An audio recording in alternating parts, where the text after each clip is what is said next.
আসসালামু আলাইকুম। ভিডিও দেখার আগেই শিরোনাম থাম্বনেল দেখে আবার বেশি চেতামিতা গেলে হবে না, দেখা শেষ করতে হবে। বিশেষ করে একটা শ্রেণী আছে যারা আমার অপরপক্ষ আর কি, তাদের দেখে আবার নিচে ছ্যাদ করে উঠতে পারে। তো ছ্যাদ করে ওঠার আগে ভিডিও দেখে শেষ করে তারপরে মন্তব্য করতে হবে বা সিদ্ধান্ত নিতে হবে। প্রথম বিষয় হলো যে 2-3 দিন আগে ভারতীয় হাইকমিশনার বাংলাদেশে এসেছেন। সেখানে বেনাপোল সীমান্তে তাকে কিছু সাংবাদিক তারা প্রশ্ন করেছে। তাদের মধ্য থেকে একজন সাংবাদিক একটা প্রশ্ন করেছে। সেই প্রশ্নটা আমরা আগে শুনে তারপরে শুরু করি। আমরা ছোট্ট রাষ্ট্র, আপনারা আমাদের পাশে বৃহৎ শক্তি, আপনারা আমাদেরকে লালন পালন করুন। আমাদের দুজনে মিলে শোক। 1971 সালে বাংলাদেশ থেকে কিছু তৎকালীন পূর্ব পাকিস্তান থেকে কিছু মহিলা আপনার ওই পারে গেছিল। এর মধ্যে সবাই না, কিছু মহিলা আবার ওইখানে দাদাদের সাথে লাগালাগিও করছে। হ্যাঁ, তো লাগালাগি ওই সময় তো ধরেন জিনিস প্রোটেকশন ছিল না, লাগায় মাগায় বাদায় নিয়ে আসছে। ওগুলি দেশে যখন আসছে আইসেই যে সব সাংবাদিক হয়েছে। এই যে প্রশ্ন করছে না, এই সাংবাদিক হয়েছিল গিয়ে ওই যে সময় মা লাগায় আসছিল, যে ওর মা লাগানোর ফসল হইলো এটা। তুই ইন্ডিয়ার তোর আব্বারে তুই কোশ্চেন করবি, তোর এত ভালো লাগে তোর মারে বোন রে ভাবিরে সবটিরে নিয়ে যা আবার লাগাইতে দে, আবারও লাগাইতে দে। তো লাগাইতে দিবি, তুই নিয়ে ওই পারে যা। এই দেশটা আমাদের, আমরা 92% আমাদের দেশ এটা। অতএব এইখানে তোর মারে লাগাক নাইলে ফাঁক করুক, যা মন চায় করুক, ওইটা এইখানে না, তুই ওইটারে মানে হালাল বানাইতে যাস না। ভাই এইসব কথাবার্তা যখন শুনি না, বুঝছেন, শরীরের রক্ত টকবক করতে থাকে। আপনারা তো মানে আমার কাছ থেকে খারাপ কথা শুনতে চান না, কিন্তু চিন্তা করতে পারেন একটা দেশের নাগরিক যারা এই গেল কয়টা দিন আগে তাদের তৈরি করা একটা ফ্যাসিস্ট এই দেশ থেকে এই দেশের মানুষ বিতরণ করেছে। এই গেল 2টা বছর আগে 2000 মানুষকে হত্যা করেছে এই ভারত। 21শে আগস্ট, 25শে ফেব্রুয়ারি, মানে এই দেশের অনেক আলেমকে তারা জঙ্গি সাজায় মারল। গেল 15টা বছর বাংলাদেশকে তছনছ করে ফেলছে। একজন সাবেক প্রেসিডেন্ট, তাকে ধরে নিয়ে এই হাসপাতালের ভিতরে ঢুকে বলে যে সে অসুস্থ, তারা নির্বাচনে যাইতে হবে। যে এরশাদকে সরাসরি এরশাদ বলে দিয়েছে সেই কথা। এরকম একটা দেশের আমাদের চিরশত্রু, তাদের সাথে আমাদের এখনকার যেই সম্পর্ক, তো সব কিছু জানে। ওর মারে লাগাইছে দেখে ওইখানে আনার পরে ওর বাপেরও এই কোশ্চেন করে। চিন্তা করতে পারেন আপনি মাথা ঠান্ডা রাখবেন কিভাবে? তার এই প্রশ্নের প্রেক্ষিতে ওর বাপ ওর মারে যে লাগাইছে, ওর হাইকমিশনার আব্বা, ওর আব্বা আবার কি বলছে দেখেন। মনে হচ্ছে না যে আমি বাংলাদেশে এসেছি। একটা ক্রিকেট টিম যদি মিলেমিশে হয়ে যায় কি কত ভালো হবে। আমাদের যা পপুলেশন আছে 140 কোটি, আর ওতে আমি 20 কোটি অ্যাড করে দিই, তাহলে 160। আমি যা এখানটা করতে চাই ওইটা 140 নয়, 60 অ্যাডেড। এখানটা 20 অ্যাড করে দিচ্ছি, তাহলে যা হবে একসঙ্গে হবে, বুঝেছো? আলাদাভাবে আমি ভাবছি না, আমার মনে ওইটা ঢুকছেই না। দেখুন তো, হেঁটে চলে এলাম। সবসময় আমি বলি একই আকাশ, একই বাতাস, একই যন্ত্রণা। তাহলে আমরা মিলে মিশে ভিসার সব বললে আমার সব মাথায় আছে। দুই ডেমোক্রেসি মিলে গেলে একটা ওয়ার্ল্ড পাওয়ার হয়ে যাবে, একটা পুরো ইকোনমিক ওয়ার্ল্ড পাওয়ার হয়ে যাবে।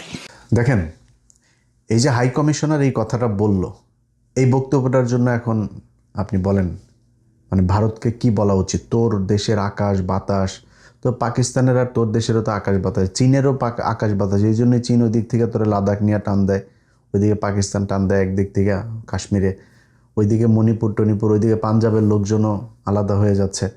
তো এই জন্যই তোর আকাশ বাতাস আলাদা দেখে সব খালি আলাদা হয়। খালি বাংলাদেশের আকাশ বাতাস তোর ভাল লাগে।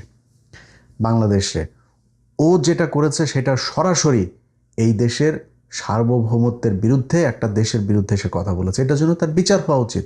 এখন সেই বিচারের জন্য আপনি দায় দিবেন, মানে এই দায়িত্ব কারে দিবেন? মাল তো যেগুলি বসছে সব ইন্ডিয়ান মাল বসায় দিয়েছে তারেক রহমান। এখন এদের কাছে আপনি কি বিচার চাবেন? এদের কাছে বলেও তো লাভ নেই। তো যারা জুলাইতে আন্দোলন করেছেন, যারা গেল 15 বছর জীবন দিয়েছেন, যারা এই দেশকে ভারতের যে আগ্রাসন, সেই আগ্রাসন থেকে মুক্ত রাখতে চান, তাদের কাছে বিচার দিলাম। যে এই ব্যক্তি যে বক্তব্য দিয়েছে এই বক্তব্যের জন্য তার কি হওয়া উচিত, আপনারা যারা আছেন তারা এটা নিয়ে কি বলবেন, তা আপনাদের কি বক্তব্য সেটা আপনারা বলে দিন। এখন আমি আমারটা বলি আপনাদের। ধরেন আমরা যদি কিছু বলি না, কিছু বললেই তো তখন আবার আমাদের বলে আমরা নাকি খালি রাজাকার হয়ে গেছি, আমরা পাকিস্তানের পক্ষে কথা বলি।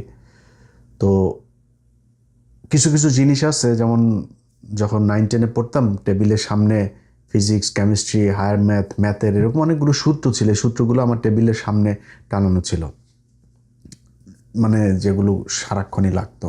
এরকম অনেক সূত্র আছে, হঠাৎ করে অঙ্ক করছে একটা, তো আবার দেখতে হইলো। তো এরকম কিছু জিনিস আছে যেটা সারা জীবন আপনার খুব দরকার হয়। এরকম একটা সংজ্ঞা আপনাদেরকে আমি এখন শোনাবো। এই সংজ্ঞাটা আগেও শোনাইছি, আজকেও শোনাচ্ছি, সামনেও বিভিন্ন জায়গায় মনে করাই দিব। ধরেন রাজাকার বলে না ওরা, হ্যাঁ, তো এই রাজাকার যখন বলবে তখন একটা জায়গায় কিন্তু আছে, মানে আপনি নিরাপদে থাকবেন।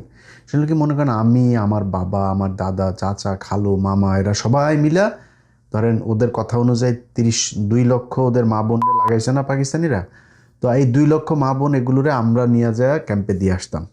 দিয়ে আসবো বলে লাগাইতো, জিনিস টিনিস সারা লাগাই দিত, লাগাই দিলে পেট বাইদা যাইতো আর বাচ্চা পয়দা হইতো। এই বাচ্চা পয়দা এগুলি কিন্তু এই যে এখন ধরেন সাংবাদিক এইরকম কোশ্চেন করে, আর অনেক দেখবেন ইন্ডিয়ান মালগুলো আছে, এগুলো সুন্দর করে ইন্ডিয়ার পক্ষে কথাবার্তা বলে। তো এখন 2 দিক থেকে আপনি বাইচে যাবেন এই সংজ্ঞা যদি ওদেরকে শোনাই দেন। সেটা হলো যে ওদেরকে আমরা পাকিস্তান ক্যাম্পে ঢুকাই দিয়ে আসে, ওদের মা বোন ভাবি টাবি ওগুলোরে লাগাইছে, এরপরে বাচ্চা পয়দা হওয়া, সেই বাচ্চা পয়দা এটা কী হলো, পাকিস্তানি বীজ। সো এই পাকিস্তানি বীজ ওদের ঘরে। আপনি যদি রাজাকার হন আপনি কিন্তু বেঁচে গেলেন, কারণ আপনি তো রাজাকার, আপনি তো ওদের মা বোনদেরকে দিয়ে আসছেন, আপনার তো সমস্যা নেই, ওরা পাকিস্তানি বীজ। সো আমরা কথাবার্তা বললে যখন রাজাকার বলে আমরা কিন্তু একদম কষ্ট পাই না। যদি সিরিয়াসলি আপনি ডিবেট করতে চান তাহলে পূর্ব পাকিস্তান পশ্চিম পাকিস্তান এক হয়ে যাওয়া উচিত। এই 2 দেশ আলাদা থাকার কোনো দরকার নেই, কারণ এই 2 দেশ আলাদা হয়ে 2 দেশেরই ক্ষতি হয়েছে। আমরা আজ থেকে, মানে কথার কথা রাগ করে বলছি না, কিন্তু আজ থেকে 55 বছর আগে আমরা স্বাধীন হয়েছে। এই 55টা বছরে আমাদের এই দেশে পাকিস্তান যা ডেভেলপমেন্ট করে দিয়ে গেছিল সেগুলো কমেছে, কোনো কিছু বাড়ে নাই। এক ঢাকা মেডিকেল ছাড়া বাংলাদেশে যত মেডিকেল আছে সব পাকিস্তানের তৈরি। আপনি সার্চ দেন, পিজি হাসপাতাল লেখেন, আপনি এই মিটফোর্ড হাসপাতাল লেখেন, কিছু কিছু হাসপাতালের নাম চেঞ্জ করেছে, যেমন পিজি হাসপাতালের নাম চেঞ্জ করা হয়েছে, সিলেট ওসমানীর নাম চেঞ্জ করা হয়েছে, বিভিন্ন হাসপাতালের নাম চেঞ্জ করা হয়েছে, কিন্তু আপনি ময়মনসিংহ মেডিকেল বলেন, রংপুর মেডিকেল বলেন, চিটাং মেডিকেল বলেন, মিটফোর্ড মেডিকেল বলেন, যত মেডিকেল আছে সব পাকিস্তান তৈরি করে দিয়ে গিয়েছে। বাংলাদেশের আপনি হাইওয়ে লেখেন, সার্চ দেন, ঢাকা চিটাং হাইওয়ে, ঢাকা খুলনা হাইওয়ে লেখেন, ঢাকা রংপুর হাইওয়ে লেখেন, সব কয়টা দেখবেন 1961, 63, 62 সব আইয়ুব খানের আমলে, বেশিরভাগই আইয়ুব খানের, যত ডেভেলপমেন্ট সব আইয়ুব খানের আমলে। আচ্ছা, তারপরে ধরেন এই আপনার কি মসজিদটা, জাতীয় মসজিদ, বাইতুল মোকাররম, সংসদ ভবন, কমলাপুর রেল স্টেশন, তারপরে ধরেন এই যে ক্যাডেট, আমাদের মূল ক্যাডেট ফৌজদারহাট বলেন, ঝিনাইদহ বলেন, সব পাকিস্তানের তৈরি। এই বুয়েটটা পাকিস্তানের তৈরি। ঢাকা বিশ্ববিদ্যালয় ছাড়া সব বিশ্ববিদ্যালয়, এই জাহাঙ্গীরনগর বলেন, সব চিটাং বিশ্ববিদ্যালয় সব পাকিস্তান তৈরি করে দিয়ে গিয়েছে। মিল কলকারখানা আদমজি থেকে শুরু করে নিউজ প্রিন্ট, তারপরে চন্দ্রকোনা, যত কাপ্তাই জলবিদ্যুৎ, এই যে এখন একটা মাত্র আমাদের তেল শোধানাগার, এই তেল শোধানাগারটা তোদের বাপ পাকিস্তান করে দিয়ে গিয়েছে। পাকিস্তান যা করে দিয়ে গেছে, টাকশাল, মেশিন টুলস, এই যে ফ্যাক্টরি গাজীপুরে, সব এদের করা, পাকিস্তানের করা। আমরা তো ভালো ছিলাম, যুদ্ধ হয়ে ওই পাকিস্তানেরও ক্ষতি হয়েছে, আমার ভাইদের, আমাদেরও ক্ষতি হয়েছে, 2 দেশেরই ক্ষতি হয়েছে। এক হয়ে গেলে আবার ভালো হবে। সো এখন এক হয়ে যাই। তোরা যদি নাকি ইন্ডিয়ার সাথে এক হইতে চাস, ইন্ডিয়া তোদের খালি তোর মাদেরকে খালি লাগায় প্রোডাকশন দিয়ে দিছে, কিন্তু পাকিস্তান এই দেশের যত ডেভেলপমেন্ট আপনি অবাক হয়ে যাবেন। আপনি গুগলে সার্চ দেন, রূপপুর পারমাণবিক বিদ্যুৎ কেন্দ্র কত সালে হয়েছে, গেল 4-5 বছর আগে কাজ শুরু হইলো, এই এখনো পর্যন্ত উৎপাদনে আসতে পারে নাই। 1961 সালে পাকিস্তান এই রূপপুর পারমাণবিক বিদ্যুৎ কেন্দ্রের প্রকল্প পাশ করে গিয়েছে। 1961 সালে লেখেন আপনি রূপপুর পারমাণবিক বিদ্যুৎ কেন্দ্র, এরপরে যান ওইটা উইকিপিডিয়াতে যান, উইকিপিডিয়াতে যায় তারপর ওইটার ইতিহাসে যান, দেখবেন ওইটার ইতিহাসে কি লেখা আছে। আমার মুখের কথা শোনার দরকার নেই, আপনি উইকিপিডিয়াতে যান। পাকিস্তান সরকার 1961 সালে রূপপুর পারমাণবিক বিদ্যুৎ কেন্দ্রের পরিকল্পনা করে গিয়েছে, আমাদের লোকজনকে বিদেশে পাঠিয়েছিল প্রশিক্ষণের জন্য। আপনি চিন্তা করতে পারেন যে পাকিস্তান সেই 1961 সালে এই পূর্ব পাকিস্তানকে কি বানাতে চেয়েছিল? যুদ্ধ করে দুইটা দেশই সেই 71-এ ভারত পাকিস্তান যুদ্ধে ধ্বংস হয়ে গিয়েছে। আমরা তো ধ্বংস হয়েছে, ধ্বংস হয়ে আমাদের স্বাধীনতা সব শেষ। ওরা স্বাধীনতাটা নিয়ে আসছে, অর্থনৈতিকভাবে ধ্বংস হয়ে গিয়েছে। এই হয়েছে আমাদের বাস্তবতা। এই বাস্তবতা আমরা আবার এক হয়ে গেলে আবার ঠিক হয়ে যাবে, সমস্যা কোথায়? চিকেন নেকটা এই দিক দিয়ে খাইয়ে দিব, তারপর ওইদিকে মণিপুর টনিপুর ওরা সুন্দর হয়ে যাবে, ওদিকে পাঞ্জাব ধরেন এক চান্সে এদিকে স্বাধীন হয়ে যাবে, ওইদিকে লাদাখ মাদাখ অরুণাচল যা আছে চীন আর একটু ধাক্কা দিয়ে নিয়ে নিল, পাকিস্তান আজাদ কাশ্মীর আর জম্মু কাশ্মীর দুইটাই পাকিস্তান নিয়ে নিল, ব্যাস শেষ খেলা। আর ওদের এই যে বিশাল বড় বড় করে না, এমনি পূর্ব পশ্চিম বাংলা থেকে অনেক মানুষ পাকিস্তানের সাথে চলে, মমতা দিয়ে এখন আরামসে চলে আসবে আমাদের সাথে, নিয়ে নেই, সমস্যা কোথায়? নিয়ে ওদেরকে পাকিস্তান এখন যেটুকু আছে ওইটুকু বানায় দিয়া আমরা দুই পাকিস্তান মিলা ওদের চারিদিকে একটু ধরি যাতা দিয়া, সমস্যা নাই তো। তো তোমাদের কাছ থেকে আমাদের এইসব কথাবার্তা শোনার জন্য আমরা এত মানুষ এই গেল 15 বছরের জীবন দেয় নেই। কথাবার্তা বলতে গেলে খুব হিসাব করে বলতে হবে। পাকিস্তান বললেই চ্যাঁত করে ওঠার কিছু নাই। আমরা কোনোদিন বলি নাই যে আমরা পাকিস্তানের সাথে এক হইতে চাই, পাকিস্তান আমাদের সাথে আসুক, পাকিস্তান আমাদের বাপ লাগে, আমরা কোনোদিন বলি নাই। পাকিস্তানকে আমাদের দরকার, আমাদের পাকিস্তান দরকার। আমার সাথে আমি মার্কিন যুক্তরাষ্ট্র ইউএসএকে আমার দরকার, ইউএসএর আমাকে দরকার, আমার ইউএসএকে দরকার, আমার চীনকে দরকার, টার্কি, যার সাথে আমার একমাত্র শত্রু হলো কি এই পৃথিবীর মধ্যে ভারত। এছাড়া আমার দুনিয়ায় কোনো শত্রু নাই। ব্যাস, কথা একদম পরিষ্কার। এদের পক্ষে যে যারা কথা বলবে তাদের পয়দা হয়েছে, ওর মা বোনরা ছিল ওই পারে 71-এ, আর আরেকটা হইল গিয়া আপনার এই কি বলে এই যে মিডিয়াতে আপনি দেখেন এই মুহূর্তে, বিশেষ করে এই যে সাংবাদিক প্রশ্ন করে, এরকম সাংবাদিক কিন্তু মিডিয়াতে অভাব নাই। এরা গেল 15 বছরে হাসিনার পা চেটেছে, তাদেরকে এখন পর্যন্ত সরানো হয় নাই, এবং এরা এখন ঘাপটি মেরে আছে, কিচ্ছু বলে না।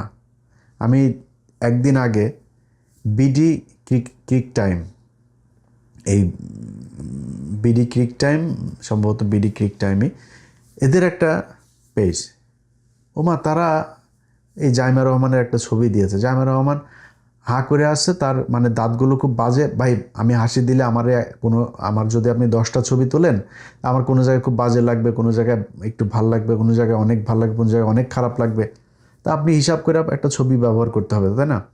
পুরা মুখটা হা করে, মানে একটা বিকৃত একটা ছবি দিয়ে তারপরে এটা এমনি আমি গতকালকে একটা পোস্টও করেছি এটা নিয়ে। এটা এমনিতেই হয় নাই। এর আগে খালেদা জিয়া যখন ক্ষমতায় ছিল, খালেদা জিয়া পাটা খুঁড়িয়ে হাঁটছিল, এই মুন্নি সাহা সেই ভিডিওটা নিয়ে তার নিউজের মাঝখানে অপ্রাসঙ্গিকভাবে তার এই পায়ের মুভমেন্টটা সে ওইখানে চালিয়ে দিয়েছে। সেটা নিয়ে আর মানে সমস্যা হয়েছিল পরে। যাই হোক, তো এদেরকে চিহ্নিত করতে হবে। বিএনপি যদি মনে করে যে সব আপনাদের লোক, জীবনে যদি ওদের হাতে সুযোগ আসে তখন বুঝাই দেবে ওরা কাদের লোক। এই যে সাংবাদিক এই প্রশ্ন করেছে তার বিচার হইতে হবে। এই যে ভারতের হাইকমিশনার খনিকের ছেলে, এই খনিকের ছেলে যে এখানে আসছে, এরে আপনার বিচার করতে হবে, এর কাছে কৈফিয়ত চাই। খুব খারাপ লাগে এটা নিয়ে। এক এক জায়গায় এক একভাবে হয়েছে, বিশেষ করে প্রায় প্রতিটি গণমাধ্যমেই বলা হয়েছে যে থানা জ্বালিয়ে দেওয়ার কথা বলা সেই সমন্বয়ক আশ্রয় নিলেন থানার ভেতরেই। থানার পুলিশের টাকা কি পুলিশের বাপ দেয়? থানার পুলিশের টাকা আমরা দেই। এখন থানা জ্বালিয়ে ফেলা, কোন থানা জ্বালাইছিল, কোন পুলিশকে মারা হয়েছিল জুলাইতে? যেই পুলিশ এই দেশের সাধারণ মানুষের বুকে গুলি চালিয়েছে। পুলিশ মনে হচ্ছে যেন মানে ওদের জন্মই হয়েছে ঘুষ খাওয়ার জন্য। পুলিশের ভাইরা অনেক সৎ ভাই আছেন, মন খারাপ করেন না। আপনাদের জন্মই হয়েছে আপনাদের পোলাপানের খারাপ জিনিস খাওয়ানোর জন্য। আপনাদের পোলাপানের শরীরের মধ্যে দূষিত হারাম ঘুষের রক্ত, এটার জন্যই আপনাদের আল্লাহ জন্ম দিয়েছে এই দুনিয়ায়। আপনাদের ভালো হওয়ার কোনো ইচ্ছা নাই। এটা গত 2 বছরে সেনাবাহিনীকে নিয়ে অনেক কথা বললো, পুলিশকে নিয়ে কোনো দিন নেগেটিভ কথা বলিনি, বাট এই 2টা বছরে দেখলাম পুলিশের অবস্থা। সবার ধান্দা একটাই, টাকা কামাইতে হবে, সেই আগের একই ধাঁচে তারা চলতে চায়। তো আপনাদের এইখানে যারা জুলাই আন্দোলনে দোসর হয়ে কাজ করেছে, হাসিনার খুব কাছাকাছি ছিল, যাদের বিরুদ্ধে হত্যা মামলা হয়েছে, একাধিক হত্যা মামলা, তাদের কারোর বিরুদ্ধে পুলিশ ব্যবস্থা নিচ্ছে না, সব ভালো মানুষ তারা। তো এগুলো আমরা দেখব, অনেকগুলো নাম তো আছে আমাদের কাছে, সেগুলোর ব্যাপারে যদি চূড়ান্ত পুলিশ যদি মানে কোনো পদক্ষেপ নেয় তাদেরকে বাঁচানোর জন্য, সেক্ষেত্রে তো আমাদেরও সেই পুলিশের ব্যাপারে সেরকম পদক্ষেপই নিতে হবে। তো এখন বলা হলো যে পুলিশের থানা পুড়িয়ে ফেলা, সে থানা তো বাংলাদেশে একটা দুইটা পোড়ায় নাই, খালি মাহাদির ওইখানেই থানা পোড়ায় নাই, সারা বাংলাদেশই থানা পোড়ানো হয়েছিল। তো সেটা কি অপরাধ ছিল? এই বিপ্লবটা কি তাহলে মিথ্যা ছিল? এখন এই মুহূর্তে এই জিনিসটাকে হাস্যকর একটা জিনিস বানিয়ে ফেলা হয়েছে। মানে জুলাইয়ের এদেরকে নিয়ে দেখেন আপনি সোশ্যাল মিডিয়াতেও, মানে আওয়ামী লীগের লোকজন তো আছেই, তারা ব্যাপক আকারে মজা নিচ্ছে এগুলো নিয়ে। প্রশ্ন হইল এই দায়টা কার?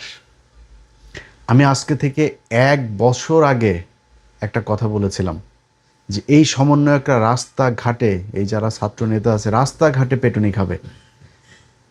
আজকে শুরু হয়েছে কিনা? ছাত্রদের এতগুলো মানুষের রক্ত বিক্রি করে যারা নিজেদের পকেট গুছিয়েছে, এরা নাকি এদের কিছুই নাই।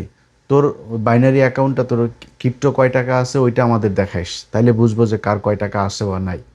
তো টাকা পয়সা তো সব ক্রিপ্টোতে ইনভেস্ট করা হয়েছে, যে কারণে বাংলাদেশে এখন এটা দেখা যাবে না।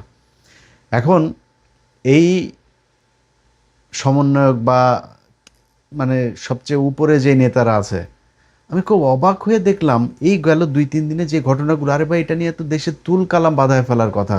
বিশেষ করে এনসিপি, তাদের কোনো প্রতিক্রিয়া নাই, অ্যাজ ইফ যে এটা খুব স্বাভাবিক একটা ব্যাপার, তাদের কেউ না, তারা ভালো আছে, তারা কেউ কেউ এমপি হয়েছে, কেউ কেউ সামনে মন্ত্রী টন্ত্রীও হইতে পারে, তো ওনারা খুব ভালো, ওনাদের আর অন্য কোনো সমস্যা নেই। যারা জীবন দিয়ে ওনাদেরকে এখানে বসাইলো তাদের কোনো খোঁজ খবর নাই। এটা আজকে থেকে না, আমাদের সাথে আজকের এই এনসিপি বলেন, ডক্টর ইউনূস বলেন, ডক্টর ইউনূস আপনারে নিয়ে এখন এই যে দিনে 3টা-4টা করেও কোনো কোনো পত্রিকা নিউজ করে না, ন্যাংটা বানায় ফেলতেছে, এটা আমাদের দেখলেও খারাপ লাগে। আপনি আপনার বাপ চিনতে ভুলে গেছেন, আপনার আসল বাপ কারা, আপনারা আসলে আপনার পক্ষে কারা, এটা আপনি মূল্যায়নও করেন নাই, এটা আপনি বুঝেনও নাই, বুঝতে পারেনও নাই। যাদেরকে সুযোগ সুবিধা দিয়ে আব্বা ডেকে, তারপরে আমরা যাদের বিরুদ্ধে কাজ করতে গিয়েছি, যেই সব সাংবাদিকদের বিরুদ্ধে আমরা বাই নেমে পোস্ট করেছি, তাদের বিরুদ্ধে আপনারা পদক্ষেপ নেন নাই, তাদেরকে বসিয়ে রেখেছেন। তারাই এখন আপনাকে সবল দিচ্ছে, আপনার বাপ না তারা, সে বাপরা এখন আচরণ কি করে ওইটা বুঝতে পারবেন। আমরা কিন্তু এমন কিছু বলি না, আপনারা কিন্তু চুপ আপনার ব্যাপারে, এখন আমরা মজা নিচ্ছি। যারা আপনারা নিয়ে বলে না, তাদেরকে নিয়ে সরান নাই। তখন আপনারা নাম দিয়েছিলেন মব সৃষ্টি করা হচ্ছে, সেই মব আজকে দেশে নাই। আপনাদের সকল যে মব সেটা নাই। এখন প্রতিদিন রেপ হয়, প্রতিদিন মানুষ খুন হয়, প্রতিদিন চাঁদাবাজি হয়, সব কিছুই হচ্ছে, কিন্তু মব কিন্তু দেশে নাই। এখন আজকে কারা করে? আজকে ইলিয়াস, পিনাকি, কনকি কই, ওনাদের তো কোনো লোকজন তো এখন আর রাস্তায় নাই। এখন মবটা কারা করে? এখন এগুলো মারামারি, এই হত্যা, ধর্ষণ, লুটপাট, চাঁদাবাজি প্রতিদিন চলছে, এগুলো কারা করে? আমরা করি। এই ইউনূস, তার আশপাশের লোকজন, এমনকি এই ছাত্রদের ভেতরেও কেউ কেউ, তারা সুশীল সেজে গিয়েছিল, সাদা সাদা পাঞ্জাবি গায়ে দিয়ে বিশাল রাজনৈতিক নেতা হয়ে গেছে। পাছার চামড়া বাবা থাকবে না। তোমরা যেইখানে যেইখানে কাজ করা দরকার, একটা জায়গার মধ্যে তাদেরকে আমরা কোনো জায়গায় পাইনি। এই যে বিডিআরের লোকগুলোর ব্যাপারে কতদিন নাম ধরে আর বললাম না, কতদিন এই কেন্দ্রীয় এই এনসিপির এই পোলাপানগুলোরে বলছি যে ভাই ওইখানে ওদের একটা হবে, একটু যায় অ্যাটেন্ড করেন। আরে ভাই কিছু না হইলেও তো সারা বাংলাদেশে 18,000 বিডিআর, এই বিডিআরের 18,000 বউ বাচ্চা ছেলে মেয়ে সহ আরও 5 গুণ লোক তোদের সাথে থাকতো না? 18,000 সব ট্রেন লোকজন, এই ট্রেন লোকগুলি তো তোদের একটা বিশাল অ্যাসেট হইতে পারতো। তারা, তাদের জন্য সময় নাই, এইখানে খাইতে যাবে, ওইখানে খাইতে যাবে, ওর কাছ থেকে টাকা আনবো, অমুক বিল্ডিংয়ের মধ্যে টাকা পাওয়া গেছে ভাগাভাগি করতে হবে, অমুক জায়গায় অমুকের তদবির করতে হবে। ওনাদের এগুলো নিয়ে ভীষণ ব্যস্ত। না একটা আলেম, না একটা বিডিআর, না দেশের কোনো একটা প্রয়োজনে কোনো জায়গায় স্বৈরাচার মুক্ত করা, কোনো জায়গায় তারা ছিল না। তারা সুশীল হয়ে গেল অল্প কয়দিনে। মব, ইউনূসের দিয়া নাম দেওয়া হইল মব। আজকে ওই যে ওরা নাম দিয়েছে ডাস্টবিন শফিক, ডাস্টবিন শফিক তুমি কোথায়? তোমার এখন লন্ডনে গেলেও পেদাবে, স্পেনে গেলেও পেদাবে, আমেরিকায় গেলেও পেদাবে। আমরা কিন্তু এগুলো সামাল দিতে দিতে আমরা এখন ট্রেন আপ হয়ে গেছি। আমরা জানি যে আমাদের কেমনে একা চলতে হয়। আমাদের আল্লাহর রহমতে আমরা ওইভাবে চলি। তোমাদের রাস্তাঘাটে যেইখানে সবার সাথে তোমাদের মানে যাদের রেখে আসছো তারাও তোমারে বাঁচাবে না, আবার যাদেরকে নিয়ে তাড়াইছো তারাও কিন্তু তোমারে মানে যেখানে পাবে সেখানে মোটামুটি আপ্যায়ন করার জন্য প্রস্তুত আছে। তারা আমাদেরকে বলছিল মব আমরা কি করতে চাইছিলাম এই বাংলাদেশে। আপনারা 1.5 বছর একটা সরকার পরিচালনা করলেন, যেই জুলাই আপনাদেরকে ক্ষমতায় বসালো ডক্টর ইউনূস, তুমি জীবনে মেম্বারও হইতে পারবে না বাংলাদেশে। নির্বাচন করে আপনি মেম্বার হইতে পারবেন না। আপনার আমি চ্যালেঞ্জ করলাম। আপনাকে বাংলাদেশের সর্বোচ্চ চেয়ারে বসানো হয়েছিল এই জুলাইয়ের রক্তের বিনিময়ে। সেই জুলাইয়ের আপনি একটা জাদুঘর, আরে ভাই যা পেয়েছেন ওইটা নিয়ে আপনি বসায় দেন। জাদুঘরটা আপনি উদ্বোধন করে আসতে পারেন নাই, সময় নেই আপনার। গ্রামীণ বিশ্ববিদ্যালয়, গ্রামীণ এই গ্রামীণ ওই সব কিছু সময় ছিল, শুধু জুলাইয়ের এই জাদুঘরটা আপনি উদ্বোধন করতে পারেন নাই। জুলাইয়ের সনদ, সনদ নিয়ে ওনাদের এখন কত মাথা ব্যথা। বিএনপি সনদ চায় না, বিএনপি এই করে না। এনসিপি নির্বাচনের পরে আইসা তারপরে সনদের মধ্যে আপনার স্বাক্ষর করে, এই স্বাক্ষর করার সময় নেই, তাদের সময় নেই ভাই। যেইখানে আনতে হবে টাকা ওইখান থেকে টাকা আনতে হবে। এইখানে যে ধান্দাবাজির কোনো মানে এর কোনো মানে সীমানা নাই। এইভাবে তারা লুটপাট ধান্দাবাজি করেছে। আজকে তাদের লোকজন এইভাবে যায় তারপরে বিভিন্ন জায়গায় মার খায়। তারা মনে করছে যে এইভাবে বোধহয় অন্য মানুষ মার খেলে আমাদের সমস্যা কি, আমরা এমপি টেমপি আসি, আমরা তো সাদা পাঞ্জাবি পরে এখন সুশীল হয়ে গিয়েছি। এইটার সব শেষ পরিণতির জন্য প্রস্তুত থাকেন। কারণ আপনি মনে করেন না যে আজকে তার ওই আপনার মাহাদির উপরে হামলা হয়েছে বলে আপনি নিরাপদ, এটা মনে করার কোনো কারণ নেই। আপনি যতই আওয়ামী লীগের লোকজনরে নিয়ে আপনি করেন, আওয়ামী লীগের লোকজনের টাকা পয়সা নিয়ে আপনি চলেন, আওয়ামী লীগের লোকজনের আপন মনে করেন, এই দেশে যদি কোনোদিন আওয়ামী লীগ আসে তাইলে সেদিন আপনার পিঠের চামড়া, পেটের চামড়া, নিচের চামড়া টামড়া কোনো কিছু থাকবে না, একদম ঝুলাই ফেলবে আওয়ামী লীগ বাংলাদেশে ঢুকে। সো এইটা আপনারে মাথায় রাখতে হবে যে আপনার মূল শত্রু কারা, আপনি কাদেরকে ক্ষমতায় বসায় তারপর আপনি নেতা হয়েছেন, কোন আন্দোলনটার কারণে আপনি আজকে নেতা, সেটা আপনার মাথায় রাখা উচিত। আমি বারবার এদের সাথে আমার যতবারই এই বিষয় নিয়ে কথা হয়েছে আমি বারবার বলছি, ভাই আপনাদের রাজনৈতিক দল গঠন করতে হবে কেন? কোনো রাজনৈতিক দলকে না, 5 তারিখের একটা আন্দোলন, আপনি আপনি রাজপুত্র, সারা জীবন বাংলাদেশের রাজপুত্র হয়ে থাকবেন। কোনো জায়গায় কোনো সমস্যা হবে আপনি গিয়ে দাঁড়াবেন, আপনার লোকজন নিয়ে দাঁড়াবেন যে এখানে এটা হইতে পারবে না। আপনার মারামারি করার দরকার নেই, কাউরে মারার দরকার নেই, আইন হাতে তুলে নেওয়ার দরকার নেই। আপনি যা বলবেন আমি এখানে জনগণের পাশে আছি, আজকে গ্যাসের দাম বাড়াচ্ছে, আমি জনগণের পাশে আছি, আমি জনগণের হয়ে এই কথাটা বলবো। ও একটা জায়গায় একটা সাধারণ মানুষকে মারছে, আপনারা যা বলবেন ভাই এই মানুষটাকে মারা যাবে না, এটা অন্যায়, আপনি এইভাবে থাকতে পারতেন সারা জীবন। 5 তারিখে তো আপনার কোনো সংগঠন ছিল না। ওরা বলছিল কয় ভাই সংগঠন না হইলে তো আমরা করতে পারব না। 5 তারিখে আপনাদের কোথায় সংগঠন ছিল? 5 তারিখে এই দেশের মানুষ আপনাদেরকে নেতৃত্ব দেয় নাই, আপনাদের পেছনে মানুষ এসে জীবন দেয় নাই, আপনাদের কথায় এই দেশের সারা দেশের মানুষ উঠে বসে নাই, করছে তো সব কিছু। কিন্তু আপনি এখন রাজনীতি করতে আইসা যা কিছু এই গত মানে জুলাইয়ের আন্দোলনে যেটা অ্যাচিভ করেছিলেন তার পুরোটা হারিয়েছেন। মানে এই শরীফ ওসমান হাদি মারা গিয়েছে না, শরীফ ওসমান হাদি যে মারা গেল, কোনো সংগঠন ছিল? রাজনীতি করতে এসেছিল? রাজনীতি করতে আসে নাই তো। রাজনীতি করতে না আসা সে কী করলো? তার ইনকিলাব মঞ্চরে দিয়ে সে নানান কর্মসূচি, নানান বক্তব্য, নানান কিছু দেশের জন্য যা যা করা দরকার সব কিছু সে করেছে। এই দেশের মানুষ যেই কথাটা শুনতে চেয়েছে, যেটা করতে সেটাই চেয়েছে।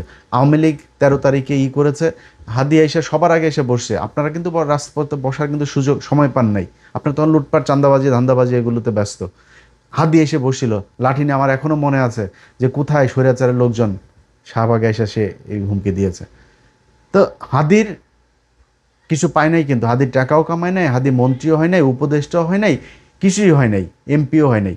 কিন্তু হাদি যেটা হয়েছে, আপনারা সবগুলো সমন্বয়ক মিলেও যদি এখন মারা যান না, মারামারি মানে পাতলা পায়খানা হয়ে মারেন আর যুদ্ধ করে মারেন, যেমনি মরেন, হাদির সম্মান কিন্তু আপনি পাবেন না আর। আজকে মার খাইলে যেমন হাহা রিয়েক্টের বন্যায় যেমন ভাসছেন না, আপনি এই মারা গেলে এই একই অবস্থাই হবে। সো আপনাদের জুলাইকে হাস্যকর বানিয়ে ফেলা হয়েছে। আপনারা শাওন আজকে বলে যে জুলাইয়ের এটারে নিয়ে মানে হাস্যরস করে, জুলাইয়ের একটা স্তম্ভের মধ্যে আগুন দিয়েছে সেটারে নিয়ে করে সে মানে এই তার ফেসবুক অ্যাকাউন্টের মধ্যে সে পোস্ট করে, ডাইরেক্ট ওপেনে এই দেশে করার সুযোগ পায়। আপনি কথা বলেছেন, আপনারা একটা বিষয় নিয়ে কথা বলে দেখেন তো তার পরের দিন পারে কিনা। এখন কিছু কিছু লোকজন সাংবাদিক পরিচয় দিয়ে তারপরে টকশোতে যায় সরাসরি হাসিনার পক্ষ হয়ে কথা বলছে। আপনাদের মুখে জবান নেই, আপনারা এখন চুচিল। আপনাদের মতো এরকম বালের চুচিল বাংলাদেশে বহুত আছে। সেই চুচিলদের মানুষ হুটকিও মারে না, বুঝেন না? আপনারও হুটকি মারবেও না। মনে করেন যে এই অলরেডি শুরু হয়ে গিয়েছে। এই যেগুলো দেখছেন না, এই ওয়েবটা যখন আরেকটু ঘন হয়ে ভারী হয়ে শক্তিশালী হয়ে আসবে, সেটা আপনার গায়ে লাগবে এবং সেটার জন্য আপনি প্রস্তুত থাকেন। হাদিরে নেতা হইতে আপনার মতো এরকম বিশাল বালের এমপি হইতে হয় নাই, নির্বাচনও করতে হয় নাই। হাদি বাংলাদেশের জাতীয় নেতা, কাজী নজরুল ইসলামের পাশে তার কবর হয়েছে। এই সৌভাগ্য নিয়ে আমি আপনি জন্ম নেই, যেটা হাদিকে আল্লাহ দিয়েছে। হাদির এটার জন্য কোনো কিছু 1 টাকাও চাঁদাবাজি করতে হয়নি। অতএব আজকের এই ঘটনার জন্য আপনি দায়ী, আপনারা দায়ী। এবং আমি যেটা সব শেষ বলতে চাই, যদি নাকি মনে করেন এই পরিস্থিতি থেকে বের হইতে চান এবং এইটা মনে করেন যে আর না ঘটুক, আপনাদের উপরে এই ধরনের কোনো আঘাত না আসুক, এটা যদি মনে করেন, তাহলে একদম গোড়ায় হাত দিতে হবে। এখনও কারা কারা কোন কোন জায়গায় আছে, এখনও আপনারা যদি একটা কথা বলেন, সেই কথাটা এই দেশের সরকার মানতে বাধ্য। সো আপনাদেরকে বলতে হবে, আপনি নিজে যায় দাঁড়ান, ওই মব টপ মারানি বন্ধ করেন। মব মারানি বন্ধ করে যদি ওইটা যদি মব হয়, 32 নম্বরে করা যদি বাকশালের যদি ঘুরায় দেওয়া যদি মব হয়, আপনারা সামনে হরতাল রাখবেন না, ওইটাও কিন্তু মব। ওইটাও মানুষ মবই বলবো, আমরাও তখন ওইটারে মব বলবো। সো এই মব মারানি বন্ধ করে তারপরে আসেন, যেখানে যেখানে যারা যারা এই স্বৈরাচারের দোষর যেগুলো এখনও বড় বড় কথা বলে, এগুলোরে থামান। কোথায় কোথায় এই ধরনের কারা কারা সোশ্যাল মিডিয়াতে এগুলো করে তারপরে এই এই জুলাই স্তম্ভে তার করার পর, এটা তো রাষ্ট্রীয় সম্পদ, রাষ্ট্র বানিয়েছে, সেটার আগুন দিয়েছে, এটার জন্য রাষ্ট্রদ্রোহ মামলা হওয়া উচিত শাওনের বিরুদ্ধে। সে এটাকে সমর্থন দিয়েছে, সব মামলা হওয়া উচিত। এই ব্যাপারে আপনাদের সরব হইতে হবে। ভাই, আমার কথা আপনার খারাপ লাগতে পারে, আপনাদের কাছে আমি অনেক কৃতজ্ঞ যে শেখ হাসিনা দেশে নাই। এইটাই বিশাল ব্যাপার। এই দেশে জুলাইতে যারা চাঁদাবাজি করেছেন, তারাও চাঁদাবাজি করেন নাই যারা, তারাও, সবার কাছে আমি ভীষণ কৃতজ্ঞ। আমি ইলিয়াস হোসেন আজকে যতটুকু রিল্যাক্স, যেইটুকু আল্লাহ ভালো রেখেছেন, এইটুকু এই জুলাইয়ের যারা জীবন দিয়েছে তাদের কারণে। আমার এখানে কোনো অবদান নেই, একদম তাদের কাছে আমি সারা জীবন যতদিন বেঁচে থাকবো কৃতজ্ঞ থাকব। কিন্তু আপনারা জুলাইকে বিক্রি করে যেই ভয়ানক একটা পরিস্থিতির দিকে দেশকে নিয়ে যাচ্ছেন, এইটার শেষ পরিণতি ভয়ঙ্কর। সেইটার জন্যে আপনাদের বিরুদ্ধে কিছু কথাবার্তা বলি। এটা ব্যক্তিগতভাবে না নিয়ে এটারে একটু বোঝার চেষ্টা করেন। আপনারা এখনও যদি নাকি যারা এই যে কয়জনই এমপি আছেন, আপনারা যদি এনসিপির এই নেতাগুলিও মিলা যদি নাকি আজকে একটা কথা বলে, সরকার বলেন, পুলিশ বলেন, প্রশাসন বলেন, এটা শুনতে বাধ্য হবে। কিন্তু আপনারা বলেন না। এই যে মেহাদির উপরে হামলা হইলো, এই যে আরেকজনের জয় বাংলা বলাইলো, এটার উপরে, এটা নিয়ে কিছু বলেছেন আপনারা? নেত্রকোনায় আপনাদের ভাঙা হইলো, এটা নিয়ে কিছু বলেছেন? আপনাদের কোনো প্রতিক্রিয়াই নাই। সো এইখান থেকে বাইর হইতে হবে। সব শেষ। এতক্ষণ যা যা বললাম, এটা বলার পরে আওয়ামী লীগের লোকজন আছে না, ওরা তো এই কয়দিন ধরে ধরেন মজা নিচ্ছে এইসব ঘটনাগুলো নিয়ে। এতক্ষণ যা বললাম এটাতেও কিন্তু আওয়ামী লীগের মজা লেগেছে। তো আওয়ামী লীগের লোকজনরে বলবো, বাংলাদেশ মনে কর তারেক রহমানের নেতৃত্বে, জামাত ইসলামের নেতৃত্বে বাংলাদেশ মনে কর ওই দক্ষিণ সুদানের মতো অবস্থা হয়ে যাবে। মনে কর যদি এরকমও হয়ে যায়, তারপরেও কোনো দিন বাংলাদেশের মানুষ তোদেরকে মানুষ মনে করবে না। তোরা মানুষ না। তোদের যেসব চিন্তা ভাবনা, তোদের বিবেক বোধ, এটা কোনো সাধারণ মানুষের হিউম্যান সাইকোলজির কোনো শাখার প্রশাখার মধ্যে তোদের এটা নাই। তোদের জন্মটাই হইল গিয়া একটা খারাপ জিনিস দিয়া। হ্যাঁ, ইচ্ছে খারাপ করে আর বললাম না।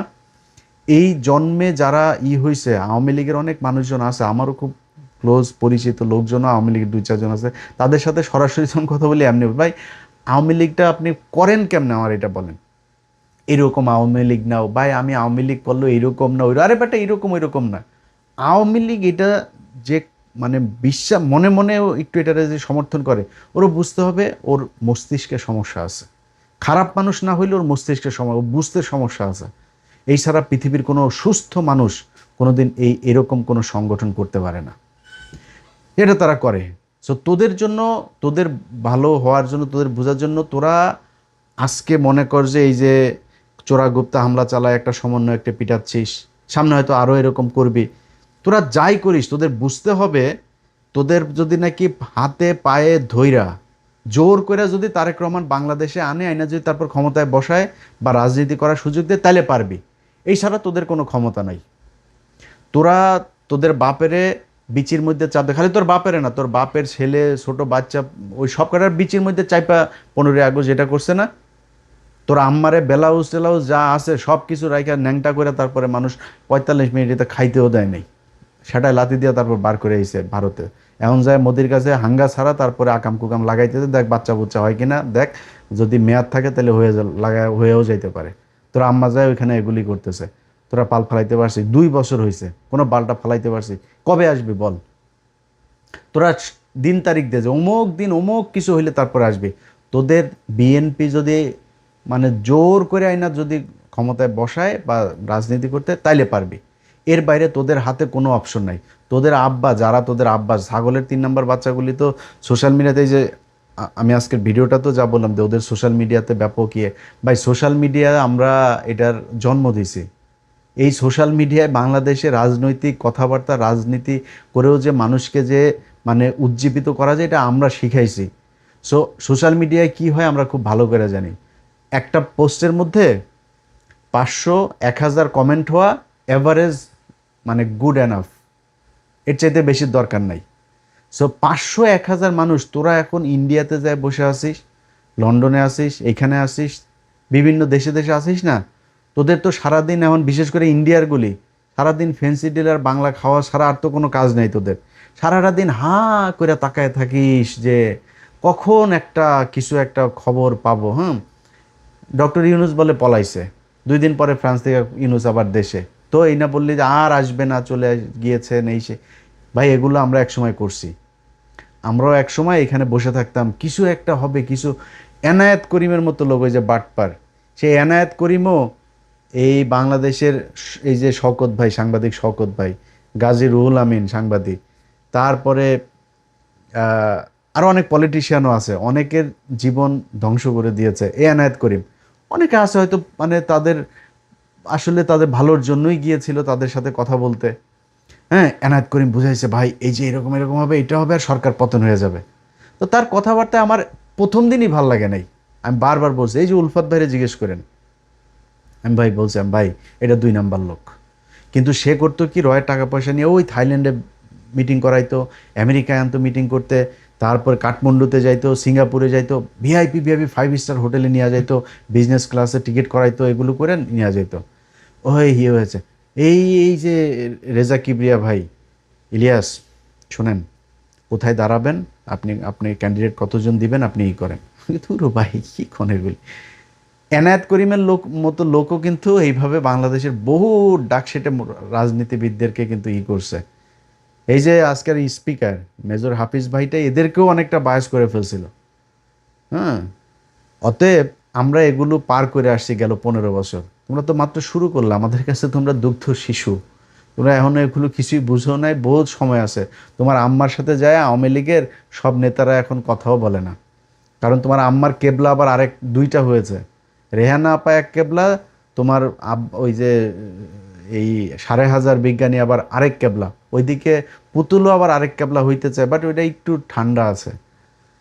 এদিকে এই 3 কেবলা কিন্তু এখন কামড়াকামড়ি চলছে। তোমাদের বড় বড় নেতা যারা আছে ওদেরকে জিজ্ঞেস করে, তোমাদের এখন কেবলাই ঠিক করতে পারো না যে কোন দিকে।